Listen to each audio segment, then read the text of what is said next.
വാചാലമാവുകയും പറയുന്നത് വ്യക്തതയോട് പറഞ്ഞ് കൂടുതൽ പ്രശ്നങ്ങൾ ഉണ്ടാക്കുകയും ചെയ്യുന്ന നടന്മാർ നമുക്കുണ്ട്. അതിൽ ഏറ്റവും മുൻനിരയിൽ ഒരു നടൻ നമുക്കുണ്ട്. ചെറുപ്പക്കാരെയൊക്കെ ആവേശം കൊള്ളിക്കുന്ന നടൻ പൃഥ്വിരാജ്. നിങ്ങൾക്കറിയാം, പൃഥ്വിരാജുമായി സംസാരിക്കുമ്പോൾ കുറച്ചധികം പ്രശ്നങ്ങളുണ്ട്. അത് നിങ്ങൾക്ക് ഈ അഭിമുഖത്തിലൂടെ മനസ്സിലാകും. പൃഥ്വി, എനിക്ക് തോന്നുന്നത് എനിക്ക് വളരെ വളരെ ചെറുപ്പത്തിലെ കുറച്ചധികം നല്ല ചിത്രങ്ങളിൽ ചെയ്ത ഒരാളാണ് പൃഥ്വിരാജ്. ഇതൊരു പ്രിക്കോഷനാണോ നിർമ്മാതാവിന്റെ കുപ്പായത്തിലേക്ക് കയറുന്നത്? എന്തിനു വേണ്ടിയുള്ള പ്രിക്കോഷൻ?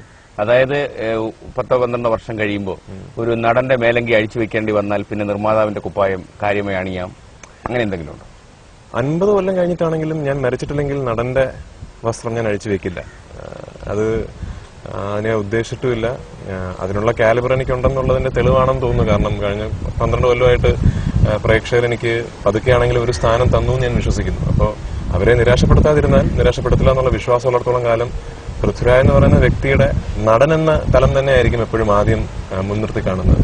പിന്നെ എന്റെ ഏറ്റവും വലിയ ആഗ്രഹം എന്ന് പറയുന്നത് എന്റെ പേരിൽ കുറച്ചധികം നല്ല സിനിമകൾ ഉണ്ടാവുക, നല്ല കുറച്ച് ഇന്റലക്ച്വൽ പ്രോപ്പർട്ടിയുടെ ഉടമസ്ഥത വഹിക്കാൻ സാധിക്കുക. അപ്പൊ അതിന്റെ ഒരു ആദ്യത്തെ കാൽവെപ്പാണ് ഊർമി എന്ന് പറയുന്ന സിനിമ. കുറച്ചു കാലം മുമ്പ് മലയാളത്തിലെ ഒരു നായക നടനും ഒരു ചെറുപ്പക്കാരിയായ ഒരു നായികയുടെ മുഖത്ത് നോക്കി ഐ ലവ് യു എന്ന് പറയാൻ പറ്റാത്ത അവസ്ഥയാണെന്ന് പൃഥ്വി പറയുണ്ടായി. സത്യം പറഞ്ഞു കഴിഞ്ഞാൽ മലയാളത്തിലെ പല നായക നടന്മാരും ഞെരിവിരി കൊണ്ട് കാണും ഈ അഭിപ്രായ പ്രകടനത്തിൽ. എന്താ പൃഥ്വിയുടെ അതിന് പ്രകോപനമായ എന്തായിരുന്നു? ഞാൻ പറഞ്ഞൊരു അഭിപ്രായം വളരെ ആലങ്കാരികമായി ഫ്രേസ് ചെയ്തേ ഉള്ളൂ. അത് ഞാൻ പറഞ്ഞത് അതിന്റെ യാഥാർത്ഥ്യത്തിൽ മലയാളത്തിലെ ഇന്നുള്ള ഒരു വാണിജ്യ മൂല്യമുള്ള മുൻനിര നായകന്മാരെ വെച്ച് ഒരു പ്രണയകഥ ആലോചിക്കുക ബുദ്ധിമുട്ടാണ് എന്നാണ് ഞാൻ പറഞ്ഞത്. പ്രണയകഥ എന്ന് വെച്ചാൽ പ്രണയകഥകൾ ഒരുപാട് ആലോചിക്കാം. പക്ഷെ ഒരു 20 വയസ്സുള്ള നായിക, ഒരു പാട്ടും ഡാൻസും ഒക്കെ ഉള്ള ഒരു പ്രണയകഥ ഇന്നത്തെ മലയാളത്തിലെ മുൻനിര നായകന്മാരിൽ പലരെയും വെച്ച് ആലോചിക്കുക ബുദ്ധിമുട്ടാണെന്നാണ് ഞാൻ അഭിപ്രായപ്പെട്ടത്. ആ അഭിപ്രായം ഞാൻ ഇന്നും പറയുന്നു. നമുക്ക് ഇന്നുള്ള മുൻനിര നായകന്മാരുടെ പ്രായവും അവരുടെ സ്റ്റാച്ചറും വെച്ച് നോക്കുമ്പോൾ ഒരു ആടിപ്പാടി ഡാൻസ് കളിച്ച് അടിച്ചു പൊളിച്ച് ബൈക്കിൽ ചുറ്റി നടക്കുന്ന ഒരു പ്രണയകഥ അവരെ വെച്ച് ആലോചിക്കുന്നത് ബുദ്ധിമുട്ടാണ്, മണ്ടത്തരമാണ്. ഞാൻ പറഞ്ഞൊരു ഉദ്ദേശം എന്താണെന്ന് വെച്ചാൽ, നമ്മൾ എന്ന് പറയുന്ന വ്യക്തി എങ്ങനെ ഇവോൾവ് ആകുന്നു, നമ്മൾ പ്രായം ചെല്ലുന്നോറും നമ്മുടെ പേഴ്സണാലിറ്റി എങ്ങനെ ഇവോൾവ് ആകുന്നു, സമൂഹത്തിൽ നമ്മുടെ സ്ഥാനം നമ്മൾ തന്നെ എങ്ങനെ ഇവോൾവ് ചെയ്യുന്നു, അതുപോലെ തന്നെ ഒരു വ്യക്തിയുടെ ഉള്ളിലെ നടനും ഇവോൾവ് ആകണം. ഇന്ന് ഒരു 27 വയസ്സുകാരനായ പൃഥ്വിരാജ് എങ്ങനെ ചോക്ലേറ്റിൽ അഭിനയിക്കുമ്പോൾ കംഫർട്ടബിൾ ആകുന്നു, അല്ലെങ്കിൽ ക്ലാസ്മേറ്റ്സിൽ അഭിനയിക്കുമ്പോൾ കംഫർട്ടബിൾ ആകുന്നു, നാളെ ഒരു 60 വയസ്സുകാരൻ പൃഥ്വിരാജ് ഒരു അച്ഛനായും അപ്പൂപ്പനായും അഭിനയിക്കാൻ കംഫർട്ടബിൾ ആകണം എന്നാണ് ഞാൻ അഭിപ്രായപ്പെട്ടത്. സൂപ്പർ സ്റ്റാറുകൾക്ക് ഇങ്ങനെ അടച്ചൊരു വെടി കൊടുത്തപ്പോഴേ, അതായത് ഈ ഐ ലവ് യു പദപ്രയോഗം തന്നെ ഞാൻ ഉദ്ദേശിക്കുന്നത്. ഈ ഐ ലവ് യു പദപ്രയോഗം ഞാൻ അഭിപ്രായപ്പെട്ടിട്ടില്ല. പൃഥ്വി നിഷേധിച്ചോളൂ, അത് കുഴപ്പമില്ല. ആയിക്കോട്ടെ. എന്നാലും ദുഷ്ടബുദ്ധി എന്നുള്ളതിൽ ഞാനത് ചോദിച്ചേക്കുള്ളൂ. അതായത് ഈ മലയാള സിനിമയിലെ നിർമ്മാതാക്കളോട് സംവിധായകരോട് ബുദ്ധിയുണ്ട് ഇങ്ങോട്ട് നോക്കൂ, ഇതാ ഒരു ചെറുപ്പക്കാരൻ എന്ന് പറയുന്നതിന് പരോക്ഷമായ ഒരു വെളിപ്പെടുത്തലായിരുന്നു അത്. രണ്ട് വശങ്ങളാണ്. ഒന്ന്, ഇങ്ങോട്ട് നോക്കുന്നല്ല ഞാൻ പറഞ്ഞത്. സത്യത്തിൽ എന്റെ യാഥാർത്ഥ്യം എന്നേക്കാൾ പ്രായം കുറഞ്ഞ നടന്മാർ മലയാളത്തിലുണ്ട് ഉണ്ടെന്നാണ് എന്റെ വിശ്വാസം. എന്ന് കുറെ പുതിയ കുട്ടികൾ വന്നിട്ടുണ്ട്. അവരിൽ കുറെ ആൾക്കാർ ടാലന്റഡ് ആണ്. എന്നേക്കാൾ പ്രായം കുറവുള്ള ആൾക്കാരുണ്ട്. ഞാൻ ഉദ്ദേശിച്ചത് ബുദ്ധി ഉണ്ടെങ്കിൽ ഇങ്ങോട്ട് നോക്കുന്നല്ല, അങ്ങോട്ട് നോക്കി കുറച്ച് ബുദ്ധി കാണിക്കുമെന്നാണ് ഞാൻ ഉദ്ദേശിച്ചത്. അവരെ കൊണ്ട് ഇനി അത് ചെയ്യിപ്പിക്കാതെ, അവരിലെ നടന്മാരെ കൊണ്ട് വെറുതെ ഇങ്ങനെ കോമാളി വേഷം കെട്ടിക്കാതെ, അവരിലെ പ്രതിഭയെ നമുക്ക്, അവരെന്ത് ഔട്ട്സ്റ്റാൻഡിങ് ആക്ടേഴ്സ് ആണ്, അവരെ കൊണ്ട് വെറുതെ നമ്മൾ ഈ നായകന്മാരെ വെച്ച് ഡാൻസ് കളിപ്പിക്കുക, അവരുടെ പുറകെ പ്രണയം അഭിനയിച്ച് നടക്കുക, അതൊക്കെ കാണുമ്പോൾ നമ്മൾ 30 കൊല്ലം മുമ്പ് അവരിത് ചെയ്യുന്ന കണ്ടതാണ്. അപ്പോൾ ഇന്നും അത് കാണുമ്പോൾ നമുക്ക് തന്നെ ഒരു ബുദ്ധിമുട്ട് തോന്നുന്നു. അപ്പൊ അവരിലെ ആക്ടേഴ്സിനെ കുറച്ചുകൂടെ നല്ല രീതിയിൽ വിനിയോഗിക്കണം. അതുകൊണ്ട് ഞാൻ ബുദ്ധി ഉണ്ടെങ്കിൽ ഇങ്ങോട്ട് നോക്കൂ നല്ല അഭിപ്രായപ്പെട്ടത്, അങ്ങോട്ട് നോക്കി കുറച്ച് ബുദ്ധി കാണിക്കുമെന്നാണ് ഞാൻ അഭിപ്രായപ്പെട്ടത്. പൃഥ്വിയിലെ നടൻ കൂടുതൽ മഹാമനസ്കനാവുമെന്ന് എനിക്ക് തോന്നുന്നത്. സ്വന്തം അഭിനയത്തിന്റെ പരിപോഷണത്തെക്കാളും മറ്റുള്ള നടന്മാർ എങ്ങനെ ചിന്തിക്കണമെന്ന് പറയുന്ന പോലെ തോന്നി അടുത്ത കാലത്തായി. ഞാൻ മറ്റുള്ള നടന്മാരെങ്ങനെ ചിന്തിക്കണം എന്നല്ല പറയുന്നത്, ഞാൻ ഉൾപ്പെടുന്ന സിനിമാ പ്രേക്ഷക സമൂഹം എങ്ങനെ ചിന്തിക്കണം എന്നാണ് പറയുന്നത്. ഇപ്പോ ഞാൻ ഉൾപ്പെടുന്ന സമൂഹമാണത്. ഞാനും പോയി കണ്ടിട്ടുണ്ട് ഇങ്ങനത്തെ സിനിമകൾ, ഞാനും കണ്ടിട്ടുണ്ട്, ചിരിച്ചിട്ടുണ്ട്, കൈയടിച്ചിട്ടുണ്ട്. പക്ഷെ അത് ഒരു കാലക്രമേണ നമ്മൾ ചെയ്യുന്നത്, നമ്മൾ മലയാള സിനിമയുടെ ഒരു വലിയ വെൽത്തിനെ നശിപ്പിക്കുകയാണ്. എന്നും മറ്റ് റീജിയണൽ ഭാഷകൾക്ക് മുമ്പിൽ നമ്മൾ തലയുയർത്തി നിന്നത്, അല്ലെങ്കിൽ മലയാളിയുടെ സ്വകാര്യമായ അഹങ്കാരം എന്ന് പറയുന്നത് നമ്മുടെ ആക്ടിംഗ് കാലിബറാണ്. മമ്മൂട്ടി, മോഹൻലാൽ, നെടുമുടി വേണു, ജഗതി ശ്രീകുമാർ, ഇന്നസെന്റ് തുടങ്ങിയ ഔട്ട്സ്റ്റാൻഡിംഗ് ആയിട്ടുള്ള കുറെ ആക്ടേഴ്സാണ് നമ്മുടെ ഏറ്റവും വലിയ വെൽത്ത് എന്ന് പറഞ്ഞിട്ടുള്ളത്. നമ്മൾ അവരെ ഇങ്ങനെ പതുക്കെ നശിപ്പിക്കാതെ അവരെ ഇനിയും നർച്ചർ ചെയ്യണം നമ്മളെന്നാണ് ഉദ്ദേശിച്ചത്. ലാലേട്ടനെയും മമ്മൂക്കയൊക്കെ വെച്ച് അവരുടെ ഇന്നത്തെ അവസ്ഥയിൽ ചെയ്യാവുന്ന എത്രയോ നല്ല കഥകളുണ്ട്. അതിന് അവർ തയ്യാറാവണം, അവർ വെച്ച് സിനിമ എടുക്കുന്ന നിർമ്മാതാക്കളും തയ്യാറാവണം. അത് കണ്ട് അത്തരം സിനിമകളെ പ്രോത്സാഹിപ്പിക്കാൻ നമ്മൾ പ്രേക്ഷകരും തയ്യാറാവണം. പൃഥ്വി തന്നെ പറഞ്ഞു, ഈ സൂപ്പർ സ്റ്റാർഡം എന്ന് പറഞ്ഞ നല്ല സിനിമകൾ ഉണ്ടാകാൻ തടസ്സമാണ് എന്നൊരു പൃഥ്വി ഒരു അഭിപ്രായം പറയുന്നത്. അതെ, അപ്പോ സത്യം പറഞ്ഞാൽ പല ആളുകളും പൃഥ്വിരാജ് എന്ന നടനെ ചിലപ്പോൾ ഒരുപക്ഷെ കൊമേഴ്സ്യലി ക്യാഷ് ചെയ്യാൻ വേണ്ടിയായിരിക്കും. ആളുകൾ പറയുന്നുണ്ട് super star Prithviraj super star പദവിയിലേക്ക് കുതിക്കുന്നു എന്നൊക്കെ പറയാറുണ്ട്. അപ്പം ഒരാള് പൃഥ്വിരാജിനെ സൂപ്പർ സ്റ്റാർ എന്ന് വിശേഷിപ്പിക്കാൻ ഇഷ്ടപ്പെടുന്നു, എതിർക്കുമോ? ഈ സൂപ്പർ സ്റ്റാർഡം അല്ലെങ്കിൽ സ്റ്റാർഡം എന്ന് പറയുന്നത് ഒരു നടൻ താനെ അക്വയർ ചെയ്യുന്ന പദവിയോ സ്ഥാനമോ അല്ല. അതൊരു നടൻ ഒരു വോളിയം ഓഫ് വർക്ക്, അയാളൊരു വോളിയം ഓഫ് വർക്കോട് അംഗീകരിക്കപ്പെട്ട് കഴിയുമ്പോൾ പ്രേക്ഷകരും സിനിമാ നിരീക്ഷകരും അയാളിൽ ചാർത്തുന്ന ഒരു പട്ടമാണ്. അപ്പൊ എനിക്ക് ഒരു ദിവസം പെട്ടെന്ന് സൂപ്പർ സ്റ്റാർ ആകാനൊന്നും പറ്റില്ല. അത് എന്നെ അതെ, ഞാൻ അതിലേക്കാണ് വരുന്നത്. ഈ സൂപ്പർ സ്റ്റാർഡം എന്ന് ഉദ്ദേശിക്കുന്നത് ഞാനെന്ന് പറയുന്ന നടന്റെ മൂല്യമാണെങ്കിൽ, വാണിജ്യ മൂല്യമാണെങ്കിൽ ഞാൻ അതിനെ രണ്ട് കൈ നീട്ടി സ്വീകരിക്കുന്നു. പക്ഷെ ഈ സൂപ്പർ സ്റ്റാർഡം എന്ന് പറയുന്ന പദവി നമ്മളിൽ ആരോപിക്കപ്പെടുമ്പോൾ അതിന്റെ മറ്റൊരു അപകടമുണ്ട്. അങ്ങനെ ഒരു നിലയിലേക്ക് നമ്മൾ എത്തിപ്പെടുമ്പോഴാണ് നമ്മളെന്ന നടനെ ചൂഷണം ചെയ്യൽ നിർത്തി നമ്മളെന്ന താരത്തെ ചൂഷണം ചെയ്യൽ തുടങ്ങുന്നത്. ഇന്ന് പലപ്പോഴും സംഭവിക്കുന്നത് വലിയ വലിയ താരങ്ങളെ അവർക്കുള്ളിലെ നടന്റെ പ്രതിഭ അതായിരിക്കും ഒരു സിനിമയിലൂടെ ചൂഷണം ചെയ്യപ്പെടുന്നത്. അവരുടെ താരം, മമ്മൂട്ടി എന്ന് പറയുന്ന താരം അല്ലെങ്കിൽ മോഹൻലാൽ എന്ന് പറയുന്ന താരത്തെയാണ് നമ്മൾ പലപ്പോഴും ഒരു സിനിമയിൽ കാണുന്നത്. അവിടെയാണ് ഞാൻ ഈ പറഞ്ഞ ഈ സൂപ്പർ സ്റ്റാർഡം എന്ന് പറയുന്ന ഒരു കൺസെപ്റ്റ് സിനിമയെ ദോഷകരമായി ബാധിക്കുന്നത്. നമ്മൾ ഹോളിവുഡ് പരിശോധിച്ചാൽ 20 മില്യൺ 30 മില്യൺ ഡോളേഴ്സ് വാങ്ങിക്കുന്ന Leonardo DiCaprio, Tom Hanks, Tom Cruise, Russell Crowe എന്നൊക്കെ പറയുന്ന നടന്മാർക്ക് ആർക്കും അങ്ങനെ ഒരു സൂപ്പർ സ്റ്റാർഡം ഇല്ല. തീർച്ചയായിട്ടും വില കൂടിയ നടന്മാരുണ്ട്, വില കുറഞ്ഞ നടന്മാരുണ്ട്. പക്ഷെ അത്തരത്തിലുള്ള ഒരു സിനിമ കുറച്ചുകൂടി ക്യാരക്ടേഴ്സിലേക്ക് ഒബ്ജക്റ്റീവ് ആണെന്നാണ് ഞാൻ ഉദ്ദേശിച്ചത്. ഈ പൃഥ്വിയുടെ താടിയൊക്കെ എനിക്കൊന്ന് കുറച്ച് കുറ്റിരോമങ്ങളും ആ കൂടെ ചെറുപ്പക്കാരെ ഇളക്കാനുള്ള ഒരു പരിപാടിയാണെന്ന് തോന്നല്ലേ?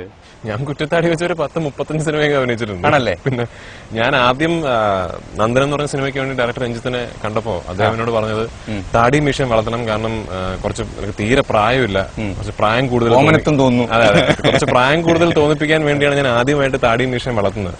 എനിക്ക് തോന്നി നന്ദനത്തിലെ സ്റ്റിൽസ് കണ്ടിട്ട് അതങ്ങ് ആ അപ്പിയറൻസ് അങ്ങ് സെറ്റായി പോയി. പിന്നെ ആരാധകരുണ്ടോ കേരളത്തിൽ? ഉണ്ട്.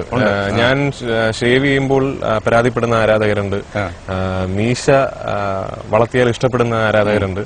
ക്ലീൻ ഷേവനായിട്ട് ഞാൻ ഈ രാവണൻ എന്ന് പറഞ്ഞ സിനിമയിൽ സ്വഭാവത്തിൽ മീശരഹിതനായി നടക്കണമെന്നാണോ? അല്ല, ഞാൻ ഏറ്റവും കംഫർട്ടബിൾ മീശയും താടിയും ഇല്ലാതെ നടക്കുന്നവരാണ്. കാരണം ഞാൻ എന്റെ ലൈഫിൽ ഏറ്റവും കൂടുതൽ കോളേജിൽ പഠിക്കുമ്പോഴും ഒക്കെ ഞാൻ അങ്ങനെയാണ് നടന്നിട്ടുള്ളത്. ഞാൻ സിനിമയ്ക്ക് വേണ്ടി വെച്ച എന്തോ ഒരു ആക്സസറിയാണ് ഈ മീശയും താടി എന്നുള്ള ഒരു ചിന്തയിൽ എനിക്ക് ഇപ്പോഴും മാറാൻ പറ്റിയിട്ടില്ല.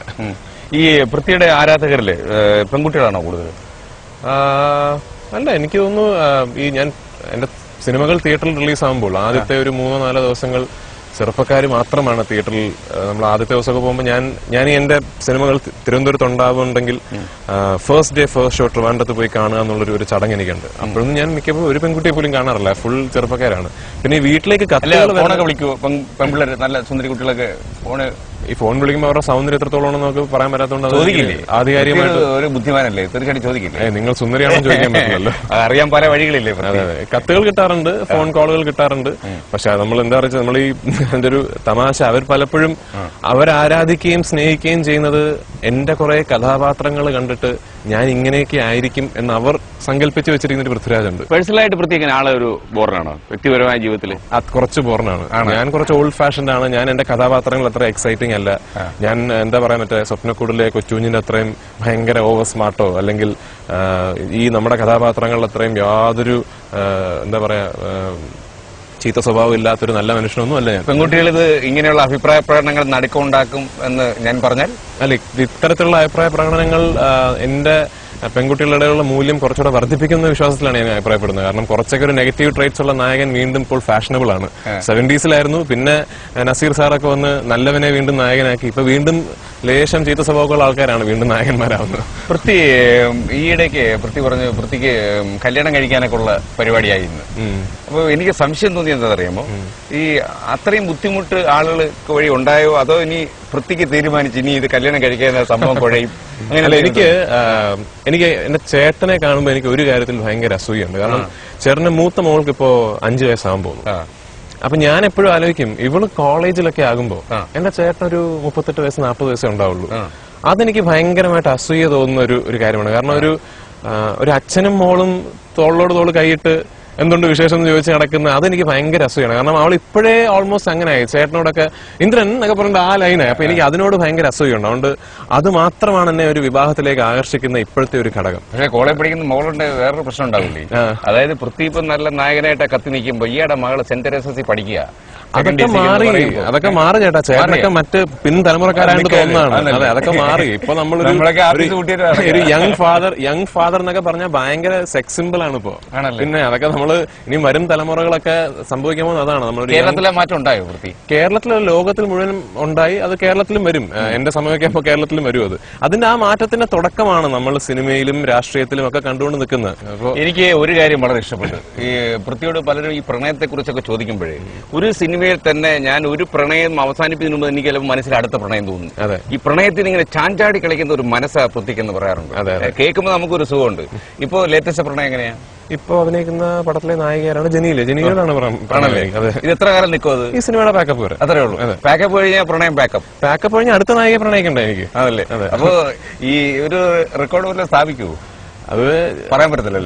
അതെ, അത് ഈ പ്രണയം എന്ന് പറയുമ്പോ എന്താ പറയുക, ഈ പ്രണയം എന്ന് പറയുമ്പോ ആ വാക്കിന്റെ ആഴം കൂടിപ്പോകും. ഇതൊരു ഇൻഫാച്വേഷൻ ആണ്. ഞാനൊരു ചെറുപ്പക്കാരൻ ഒരു സുന്ദരിയായ പെൺകുട്ടിയോട് കൂടി ഞാൻ 10-45 ദിവസം അഭിനയിക്കുമ്പോൾ എനിക്ക് തീർച്ചയായിട്ടും ഒരു ഇൻഫാച്വേഷൻ തോന്നും. ഇൻഫാച്വേഷൻ തോന്നിയില്ലെങ്കിൽ ഒന്നുകിൽ ഞാൻ നോർമൽ ആയിരിക്കില്ല, അല്ലെങ്കിൽ ഞാൻ ഗേ ആയിരിക്കും. ഞാൻ നോർമലാണ്, ഞാൻ ഗേ അല്ല. അതുകൊണ്ട് എനിക്കൊരു ഇൻഫാച്വേഷൻ തോന്നും. പക്ഷെ ആ ഇൻഫാച്വേഷന് മതിലുകളുണ്ടോ? ഉണ്ട്, തീർച്ചയായിട്ടും. ആ ഇൻഫാച്വേഷൻ മതിലുകളുണ്ട്. ആ മതിലുകൾ എവിടെയാണെന്ന് തിരിച്ചറിയാനുള്ള മെച്യൂരിറ്റി എനിക്കുണ്ട് എന്നുള്ളതാണ് ഞാനെന്ന് പറയുന്ന വ്യക്തി വിജയിക്കുന്നതെന്ന് ഞാൻ വിശ്വസിക്കുന്നുണ്ട്. ഇപ്പൊ നമ്മൾ ചിലപ്പോൾ ഈ ഡ്രൈവിംഗ് അറിഞ്ഞുകൂടാങ്കിൽ ചിലപ്പം നമ്മളെ അഥവാ എത്ര ഡ്രൈവിംഗ് അറിയാമെങ്കിലും ഡ്രൈവിംഗ് അറിയാത്ത ആളെതിരെ വരുമല്ലോ എന്ന് പറയുന്ന പോലെ ഈ മതിൽ കൽപ്പിക്കാത്ത ആൾക്കാരെതിരെ വന്നാൽ അവർക്കാണ് അപകടം. സൂക്ഷിക്കണം തീർച്ചയായിട്ടും. ഈ എപ്പോഴെങ്കിലും ഈ ഡേഞ്ചർ ലൈറ്റ് കത്തിയിട്ടുണ്ടോ? പിന്നെ ഒരുപാട് പ്രാവശ്യം.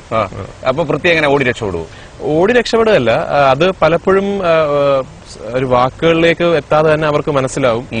അതല്ലെങ്കിൽ അവർക്ക് തോന്നുന്ന ഇൻഫാച്വേഷന്റെ മതിലുകൾ അവർ തിരിച്ചറിഞ്ഞില്ല എന്നുള്ള യാഥാർത്ഥ്യം എനിക്ക് മനസ്സിലാക്കി കൊടുക്കേണ്ടി വരും. പൃഥ്വി എനിക്ക് ഇടയ്ക്കാന്ന് വെച്ച് പറഞ്ഞോട്ടെ, അതായത് പൃഥ്വിയുടെ ഈ കണ്ണുകളും പൃഥ്വിയുടെ ചിരിയും ചെറുപ്പക്കാരികൾ കുറച്ച് അപകടം ഉണ്ടാക്കുന്ന ഒരു സെക്സ് അപ്പീലുണ്ട്. ആണോ?